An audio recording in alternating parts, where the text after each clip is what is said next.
கண்களை மூடி ஜெபிக்கலாம். ஏசப்பா நன்றி ஆண்டவரே, ஸ்தோத்திரமாப்பா. I thank you for this morning. I thank you for the wonderful day. The sun has come up again.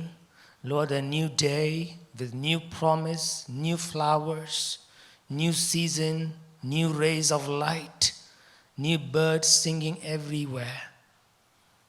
And Lord, this day has come with a purpose, with a promise of a new future. And you have destined success and glory in our life. And Lord, help us to listen to your word. And this word will only change our life. Your word will be a lamp unto our feet, light unto our path. Thy word will quicken our mortal body. Thy word will make sure that the rain brings the grasses, feeds, and makes them grow. The word will make sure that it brings pastures on hills so the animals can eat. And today I pray, just like the rain comes to the earth and does not return void, so the word of God will come. It will accomplish the purpose for which it is sent. Lord, it will complete the work for which it is sent. Thank you, Jesus. Hallelujah. Lord, I thank you, God, every word that we hear today, Lord, it will bring forth the purpose for which it is sent. Thank you, Jesus. Hallelujah. Bless everyone here. Lord, they will receive the implantation. Lord, they will see the harvest. They will see the fruit. In Jesus' mighty name. Amen. கர்த்தர் பெரிய கரத்தில் கொடுப்போமா? Hallelujah. Amen. Just give the Lord a mighty clap. Thank you, Jesus. Destroying the Queen of Heaven.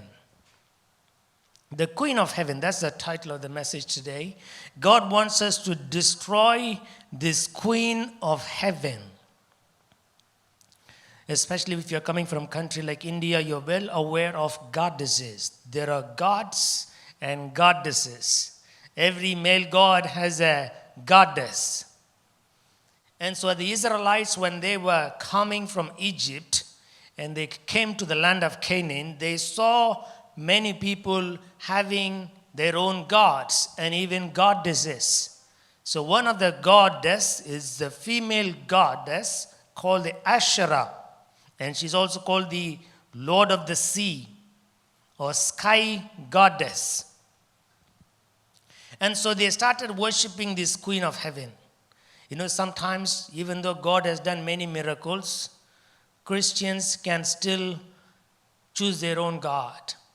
They can forget their past God or the God who delivered them from Egypt, God who did many signs and wonders, God brought you through the Red Sea. It's possible that we can look at the circumstances of America and then choose our own God, choose our own entertainment, choose our own part-time, and make God a thing of the past and forget all the things that God has done and choose a lifestyle that is totally ungodly, totally, removing God factor. The Israelites did forget the God of Abraham and Isaac and Jacob. It was not even 400 years. They forgot very fast. And they will contend with the prophets who bring the word of God. They even fight against these prophets. They fought against Jeremiah. They wanted to, kill him. They wanted to suppress his voice. And Zedekiah, as soon as he saw the scrolls of Jeremiah, he wanted to burn them. He, in fact, cut those scrolls and put them into the fire as he was warming himself in the winter. So they can become so hardened, thinking that God of Israel is blind or he's somewhere sleeping. He can't see what's going on in our hearts. America is so deceived, deceptive, thinking they can survive without God. They think that technology will help them. Advancement in medicine can preserve them. These vaccines they are producing will prevent them from all other, make them immune to sickness. That's a total lie. I know many people they're vaccinated, but still they got sick. A teenager in Tennessee went to a hospital. He got vaccinated, and then within 4 days, his heart, they diagnosed him as myocarditis, something related to the heart. He never had that sickness before. So it was medically reported, concluded that because of the vaccination, he got this. A teenager playing games. He was being recruited, but now he cannot play. He took it and then developed the sickness. And they even tried to give him money, saying that if you just keep your mouth shut, we'll give you some money. He said, I won't keep my mouth shut. And so he put his own video, and that's how I came to know this. So America can be deceived. It is deceived. We think that going to Mars will save the civilization. So now people are putting more energy into going to Mars, thinking that they'll somehow escape the apocalypse that is going to come. Somehow they're going to escape the end time events. Because Peter said he's in 2 Peter, I think 3:10, the elements will melt. One day everything on earth will melt. No matter where you plan to go, that place will melt. Will melt. So most people who try to escape out of the earth are atheists. They don't believe God, so they want to escape. And so people can build their own gods. And the Israelites, they said they are going to worship this Asherah, female goddess. Jeremiah 17 verse 1, the sin of Judah is written with pen of iron and with the point of a diamond. We think that God does not know what we do. God does not know our mediocrity. God does not know our complacency. So Jeremiah said, is explicitly written, the sin of Judah is clearly written with a pen of iron, with a point of a diamond, is engraved. What was their sin? While their sin, verse 2, while their children remember their altars and their groves by the green trees upon the high hills. They have been worshiping all these man-made gods on every high hill and under every green tree. So, in the last days, the goddess brings deception. Now, one of the deceptions, we're going to go through like few deceptions. Number one is the deception about the source of supply. Jeremiah 7 verse 17. So the women, everybody, they said, we are worshiping this Queen of Heaven because the Queen of Heaven supplies.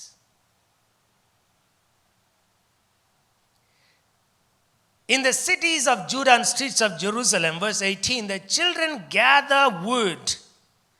The fathers kindle the fire. So somebody is gathering wood. I used to do that when I was in the 6th grade, 5th grade, 4th grade. Every time my mom wants to make food, I am the one to go and gather the wood. நம்ம நிலத்தில் எப்பயுமே அங்கே ஒரு தேங்காய் மட்டை இருக்கும். குச்சி கிழங்கெல்லாம் காய் போட்டிருந்தா அந்த குச்சியெல்லாம் காஞ்சி போயிருக்கும். தேங்காய் மட்டை கரும்பு சோலை இதெல்லாம் பொறுக்கி கொண்டு வந்து then we make wood, gather the wood, then we kindle the fire. That's when my mom makes food. When my mom makes food, the whole house will be filled with smoke. Imagine you are burning some wood from the farm. இந்த கரும்பு சோலை எரிச்சாக்க என்ன ஆகும்னா the smoke will come. There was no chimney in our house. So the house itself is a hut. So there's no chimney, there's no way it goes. So the entire house will become full of smoke. It's like cloud inside the house. In those days, we didn't even have electricity. So children gather wood, fathers kindle the fire, women are making something. What? They're making some, chapati or something out of barley and wheat, making cakes. Cakes to whom? To the Queen of Heaven. And then they pour out drink offerings. And that's what the Israelites were doing. And then Jeremiah rebuked them, verse 16. Jeremiah 44, verse 16. The people of Israel said, we will not listen to you, Jeremiah. Why? Verse 17. We will certainly do whatever goes out of our mouth. We will do what we want to do. We will burn to the Queen of Heaven. We'll give her drink offerings. We'll put juice. We'll put coconut water. We will have our fathers, our kings and princes in the cities of Jerusalem will do it, because when we did, verse 17, when we did, we had plenty of food. Can you put verse 17? For then we had plenty of victuals. Jeremiah 44 verse 17. For then when we had plenty of victuals, we were well and saw no evil. I think part of the scripture is cut off. So the Israelites were saying, when we gave to this Queen of Heaven, we had plenty of food. That's a deception, end-time deception. People can become so deceived. நம்ம வீடு இல்லாமல் இருந்தோம், car இல்லாமல் இருந்தோம். இப்போ நல்லா வீடு கற்றுக்க உடனே கார் கொத்துனே தென் ஆண்டவர் சொல்கிறேன், கார் சர்ச்சுக்கு போனால் கொஞ்சம் அழுக்காயிடும். அவ்வளோ தூரம் ஓட்டிகிட்டு போகணுமா? 40 மைல் நம்ம ஓட்டிகிட்டு போகணுமா? கார் இல்லாத காலம்லாம் இருந்துச்சு, சைக்கிளில் போயிட்டு இருந்தோம். அதை நம்ம இப்போ யோசிக்கிறது கிடையாது. இந்த கார் தூக்கிட்டு I had to come through all the way, cross 3 freeways. I got to come to this church. Even if I don't go to church, I have food, I have good job. Plenty of food, plenty of victuals. How the human can become very deceptive. That's what the Israelites did. They said, we worship the Queen of Heaven, we had a lot of food, but now you are saying we'll go as slaves to Babylon. You said we are going to be carried as captives. That's not going to happen. In fact, when we started worshiping this God of Abraham, we started receiving punishment. But when we were worshiping this Queen of Heaven, we had a lot of food.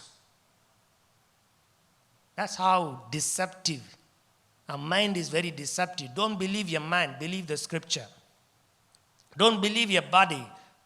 The body is very deceptive. It will say, there's pain here, there's pain over there. Why you want to get up and pray now? Just lie down.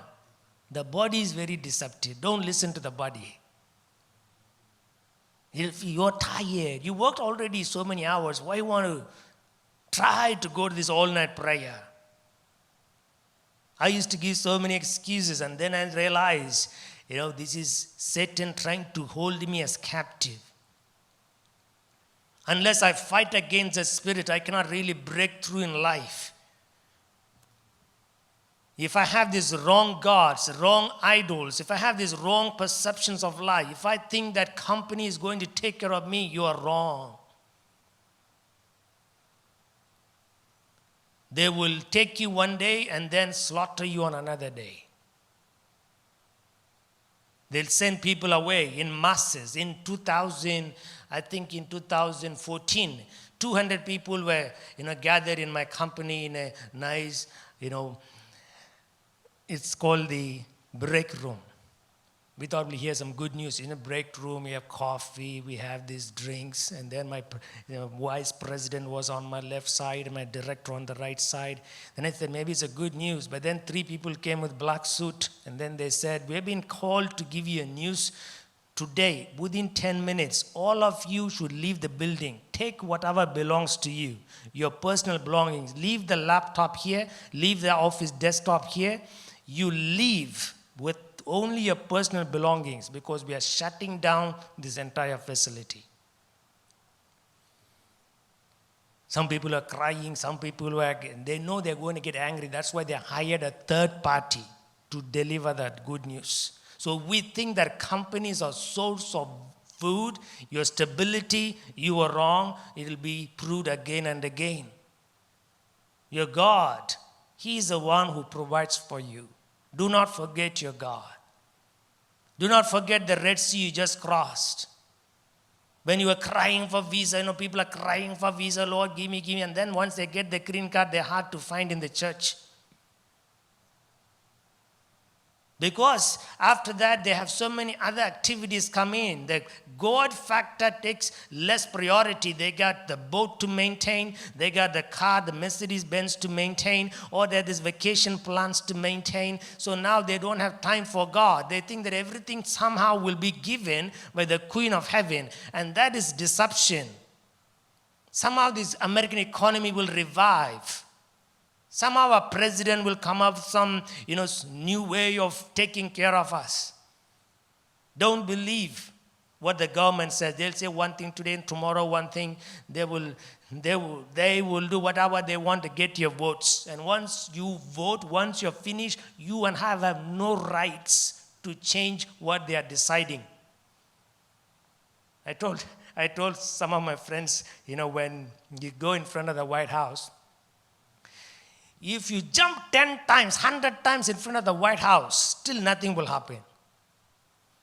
Let 10,000, let 1 million people go in front of the White House and then roll themselves all night, cry to change a policy. It won't happen.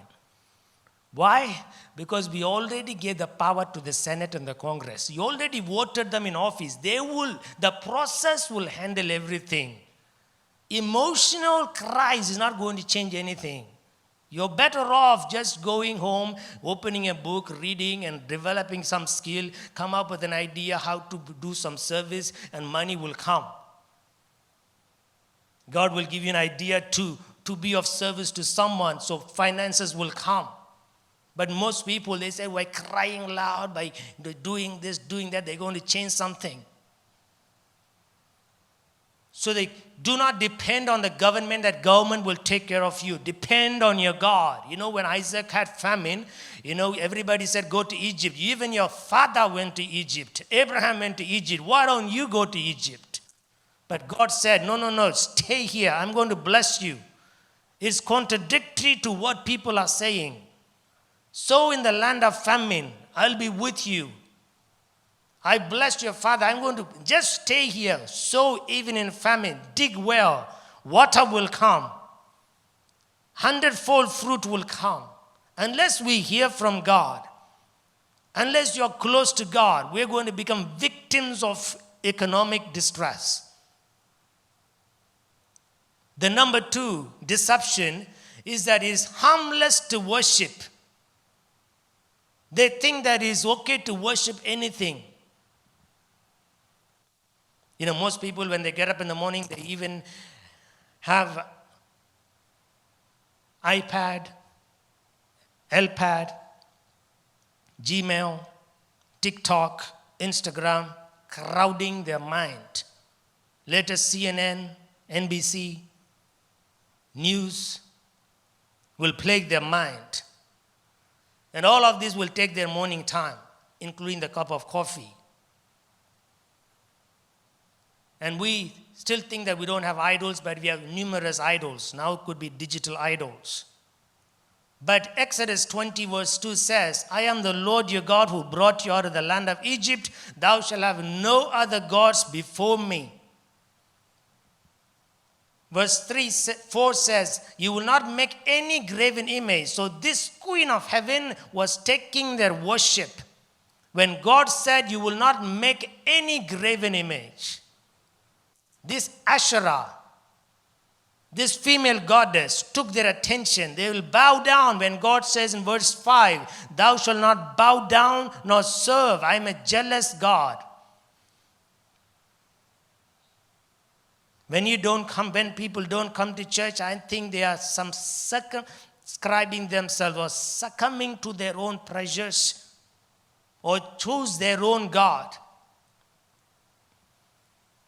But God says, thou shalt have no other God. Thou shalt not bow down to any other God. So worship, deception is that it is harmless to replace God.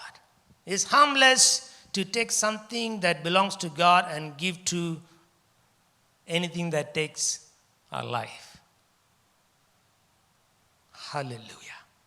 Number 3, the third deception, that just because men support, women think it's right.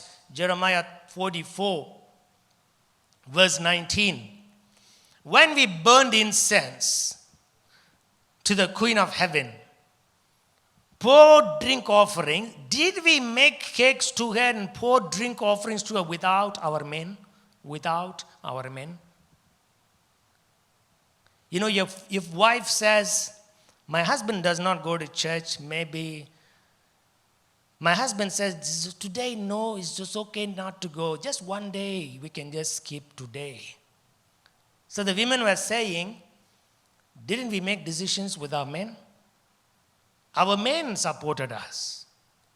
They were fine, we making cakes to the Queen of Heaven. Did not even, Jeremiah, why are you rebuking us? Why are you saying what we are doing is right? Even our men supported us. Just because somebody agrees with you does not mean it is correct. You know, you have this finances, and then you have, you know, the word of God says give 1/10 to God, and the husband says, just hold it, don't give it to church now. Let's buy this property. Just what Ananias and Sapphira said, let's not give the whole thing to church. Just tell that this is part of it. And so Ananias came, he dropped down dead, and within 3 hours, his wife also came, she also dropped down dead. They thought somehow they can hide. God knows every dollar that we get. And God knows how much we give to God.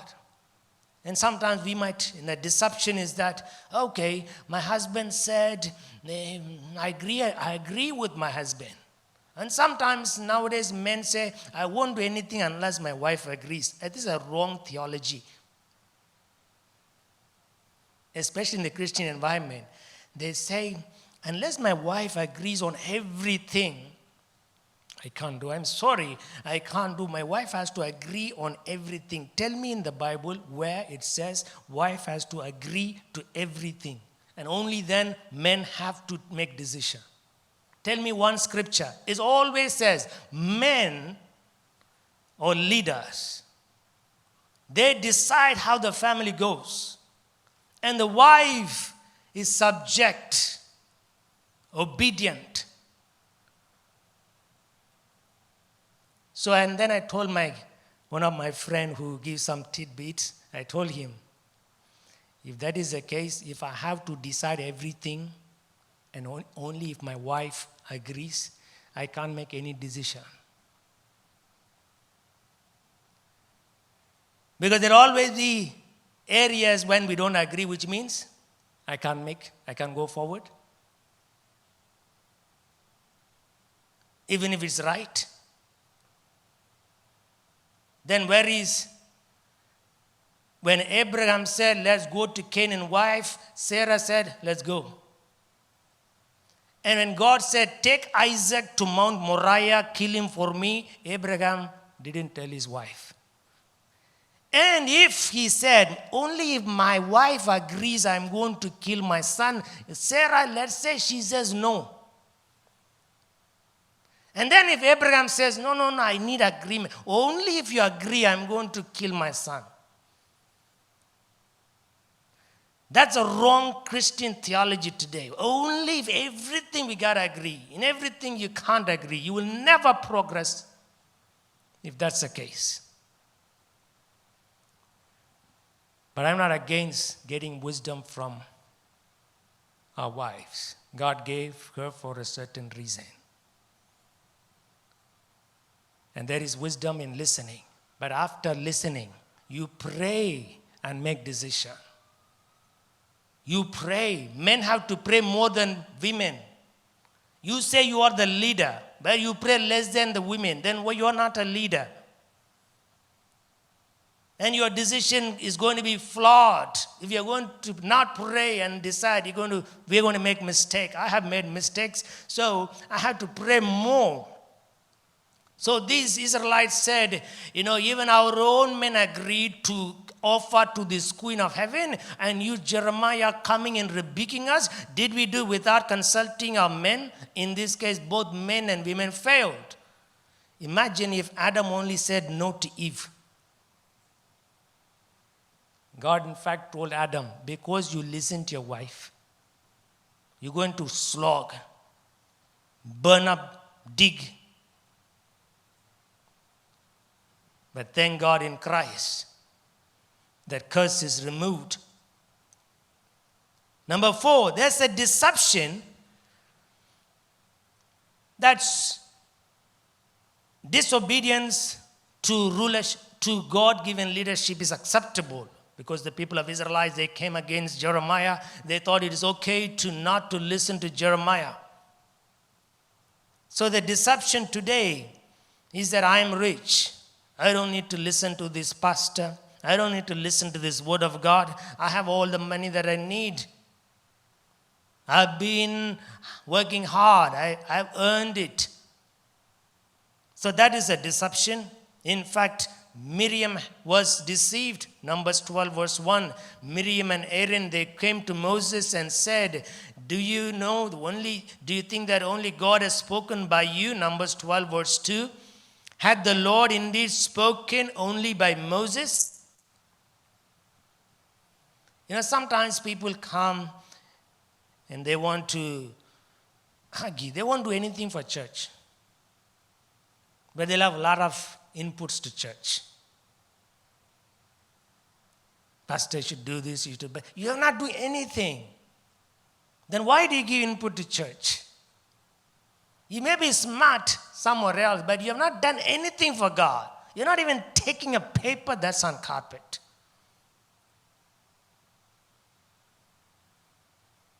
You see something in the parking lot, you don't even bend to do anything for God. And then you find fault with church leaders, find fault with pastors. Then Miriam and Aaron then came and said, do you think only God spoke to you? We also can hear. And God came down mightily. And then God said in verse 7, my servant is faithful in all my house. I speak to him face to face. And then verse 10, when the cloud departed, Miriam became leprous. Just because some people are successful, but they don't do anything for God. And then they might think that, okay, let's give some advice. Let's tell something to Jeremiah. He doesn't know what we are doing. He's just prophesying doom and evil. He keeps saying you're going to be carried. You're going to be, slaughtered. Children are going to be ripped. Women are going to be ravished. This Jeremiah, let it shut his mouth because he cries defeat.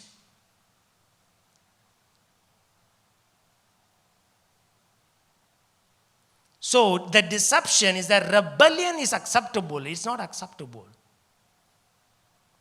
Rebellion is not smartness. Aggression is not smartness. Pride is not smartness. It's not acceptable in the kingdom of God. You become so established in life, then you say it's okay to be aggressive. Dathan and Abiram, in Numbers 16:3, they gathered themselves together against Moses. And then they said, Moses, you take too much upon yourself. Too much.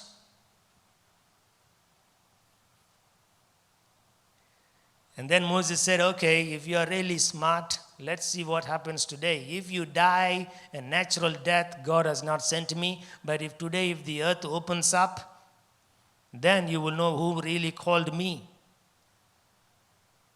And so as soon as word came out of his mouth, in Numbers 16:32, the earth opened her mouth, swallowed them up. Sometimes people think that rebellion is acceptable because they are in the most advanced technology, advanced country in the world. We grew out of obedience.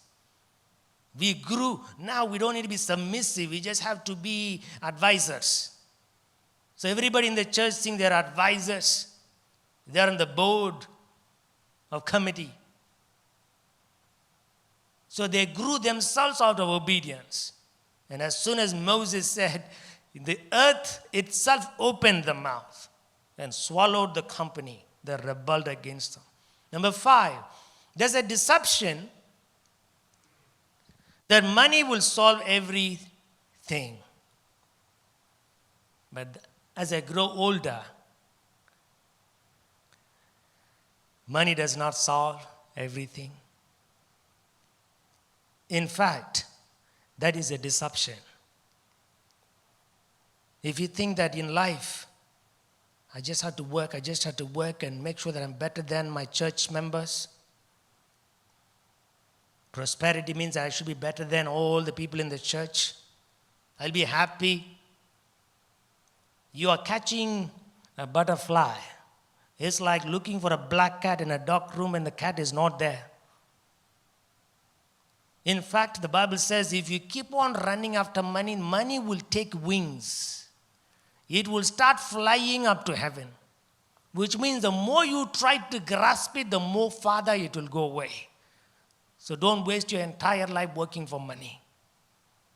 It should not be a number one purpose in life. It is needed. God will give it. St. Paul said, I am content with what I have. God will give you for what you have to fulfill. For example, this building is $1 million building. God knows that we need it and God will provide. If the size of your project is in millions, God will provide millions. If the size of your project in thousands, God will give in thousands. So whatever is the size of the calling, God is going to provide and make it available for His glory, for His kingdom.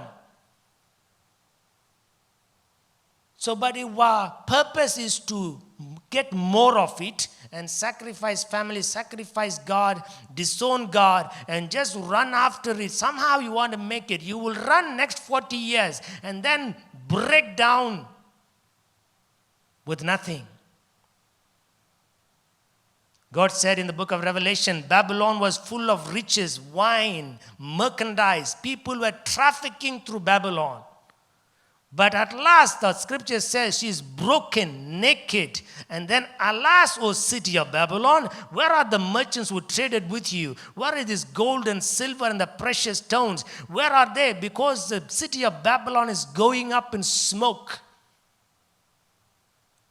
And those that traded, now they are staying far away. Oh my God. This is how God punished the city of Babylon.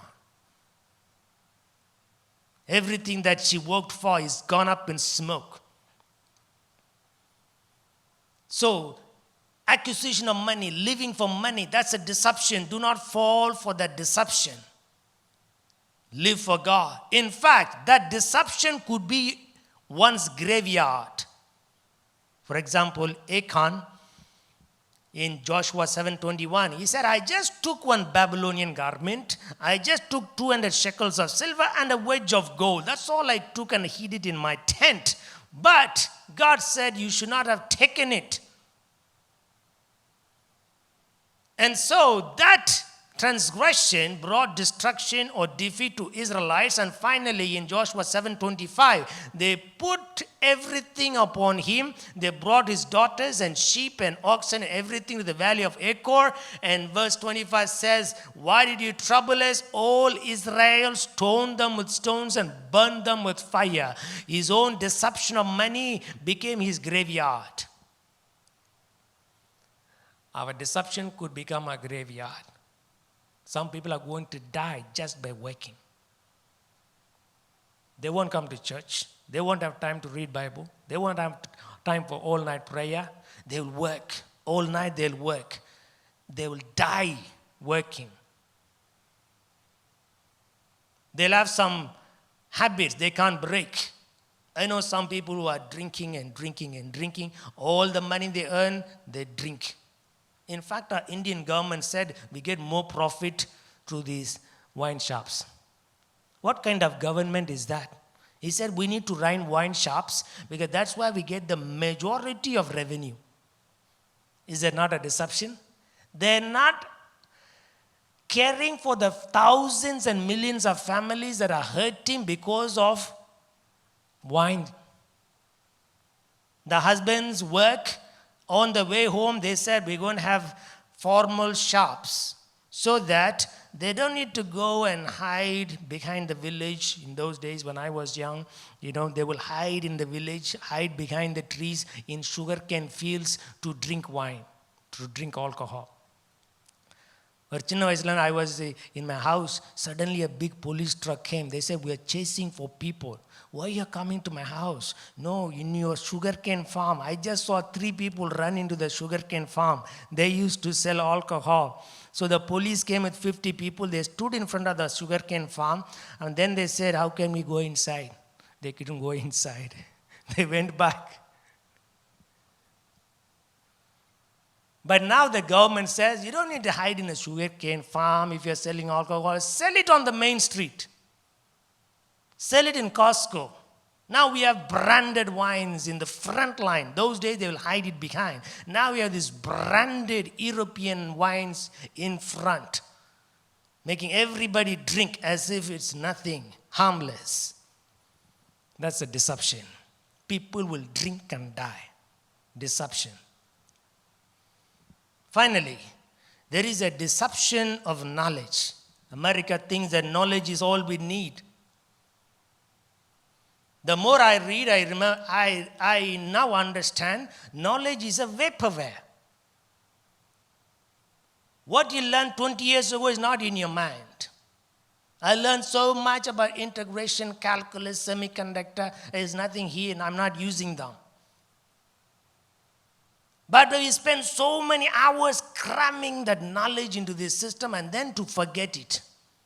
Now, that's what the Christians are doing. We put our kids to rigorous knowledge acquisition. The kids have no time to read Bible. The kids have no time to pray. They don't have time to come and play music for God. They don't have time to learn one small instrument. David was playing so many instruments. They don't even know what is C major, D major. But we tell them, learn this one, learn robotics, learn science, medicine, because that's what you need. You don't need God. So we give so much importance to this vaporware only to discover. They will find that when they graduate out of college, they only use 10% of what they are studying today. And all the hours they spend cramming that knowledge is total waste. I would rather have spent so much time reading Bible when I was in college. If somebody has given this book and said, read, this is what will make you super successful, I would have spent at least 10% of my time. But we follow the same pattern. நாம் எப்படி படித்தோமோ அதே மாதிரி நம்ம குழந்தைங்களை வளர்க்கணும். நீ சர்ச்சுக்கு போறியா, அதை விடு சாமி, இந்த ஹோம்ஒர்க் பண்ணு, நீ நல்லா இதெல்லாம் படிச்சுக்கோ, in the soccer game nalla vilayaaduko, in the learn everything. They don't know how to play for God, but they do everything else. King David was singing for God, playing for God. That's why he became the king of Israel. If you think the worldly knowledge will make you successful, that's a deception. All the money you put there is waste. In fact, people studying in Stanford are jobless. I know one person who came from Pulikarai. தர்மபுரிக்கு அப்புறம் புலிக்கரை தான் காடு நான் நினச்சேன். அவன் சொல்கிறான், நான் புலிக்கரைக்கு அந்தாட்ட இருந்து ஒரு காலேஜ் வரேன், வாழ்க்கையில் கேட்டதே கிடையாது. Then he said, I came from here, I'm working in Plano. Oh, people in Stanford are struggling to get jobs. You're coming all the way from Pulikarai, you are able to get a job here. So degree has no value. Knowledge, specialization. If you have one specialized skill, you can make money. And God can show you how to specialize in one thing that will bring wealth. But rather we eliminate God. We think learning more, cramming more. In fact, most people say if you spend 15 minutes a day learning the latest technology, you'll be one of the top in your industry. Just 15 minutes. So what is needed for success is not useless knowledge. What is needed is continuous learning in your area of expertise. We read and then sleep. Take a break. Or we read too much of useless things. And he said, if a person can spend 15 minutes a day, he can master a new language, a new instrument. So what is needed is discipline. Discipline to do it every day. Christians are struggling to come to church. Where is discipline? struggling to read, but where is discipline? Success is not motivational. Success is discipline. Jesus went every day praying. In the last days, for 2 Timothy 3:7 says, ever learning, but never come to the knowledge of truth. 2 Timothy 3:7 says, ever learning, they'll always want to learn, but never producing, never able to come to the knowledge of truth. So all the time people are taking away from God and investing in something, and that's vaporware. Teach them the word of God. Teach them the priorities. Let them learn to play something for God. Let them invest in the kingdom of God. And one skill God can give that will turn their life around. They will be nowhere. They will be picked up like Joseph from the pit, pushed to the most powerful empire, Egypt. They'll be like David, taking care of the sheep, but one day kills Goliath, lands up a job in the palace, eventually becomes the king of Israel. We need the wisdom and the knowledge that comes from God. All scripture, 2 Timothy 3:16 says, all scripture is given by inspiration of God. It's profitable for doctrine, for reproof, for correction, for instruction in righteousness. Verse 17, the man of God may be perfect. To be really ready to be perfect, you need the knowledge of God. That's what children need, not the knowledge of everything in the world. Knowledge, the Bible says, infinite. We'll never come to the end of knowledge. It's infinite. You can learn all our life and still never master. But God says, all scripture is given for reproof, for life, for making us successful. That's what our kids should know first. And God will make them successful. Hallelujah. Let's give the Lord a mighty clap. Amen. Amen. Let's all stand. The deception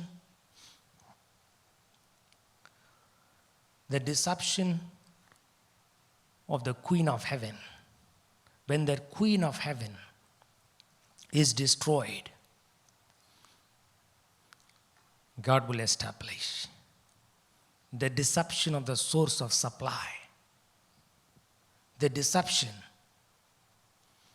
that is harmless to worship man-made stuff. The deception that people are doing, I'm also doing. The deception that rebellion is acceptable. The deception that money will solve problem. The deception that knowledge without God is sufficient. I pray today the Queen of Heaven is destroyed from our life. Hallelujah. God will make you successful. If my people humble themselves, turn from their wicked ways, and call upon me, then I will hear from heaven. I will heal the land. I will deliver my people. Jehoshaphat just won the war just by praising God. Hezekiah spread himself before the temple, believed in the prophecy that one angel from heaven can come and deliver him by killing 185,000 people. God can deliver you. If we trust God, God can deliver you from all challenges. My God is not dead. The God of Jeremiah is not dead. The God of Abraham, Isaac, and Jacob is well able to give you victory. Joshua and Caleb and said, we are not grasshoppers. Our God is well able to defeat the giants. If God can deliver you from the Red Sea, God can deliver you now. Hallelujah. Trust in the Lord with all your heart and lean not on your own understanding. Thank you, Jesus.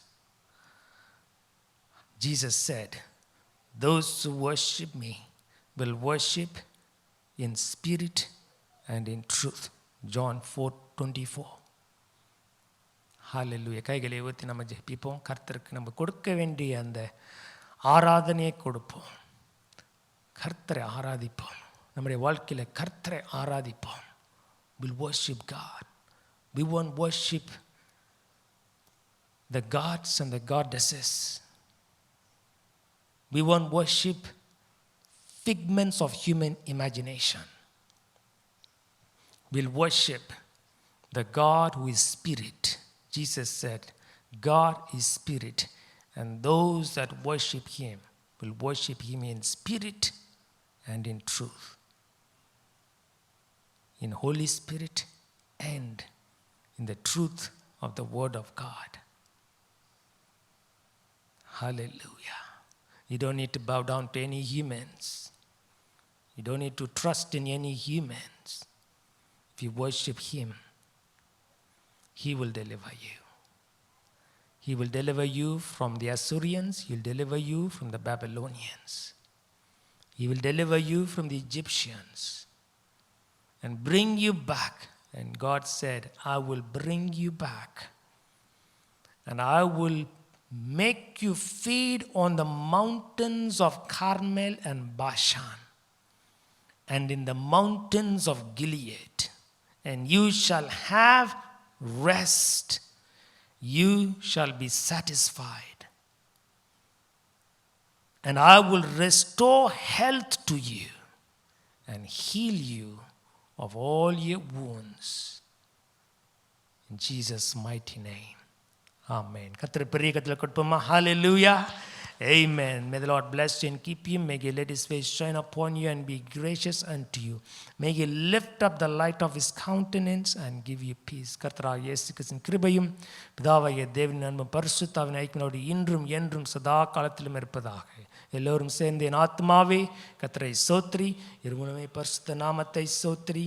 என் ஆத்மாவே கர்த்தரை ஸ்தோத்திரி. கர்த்தர் செய்த சகல நன்மைகளையும் மறவாதே. Amen. கர்த்தர் பெரிய கரத்தில் கொடுப்போமா? Hallelujah. Thank you for coming.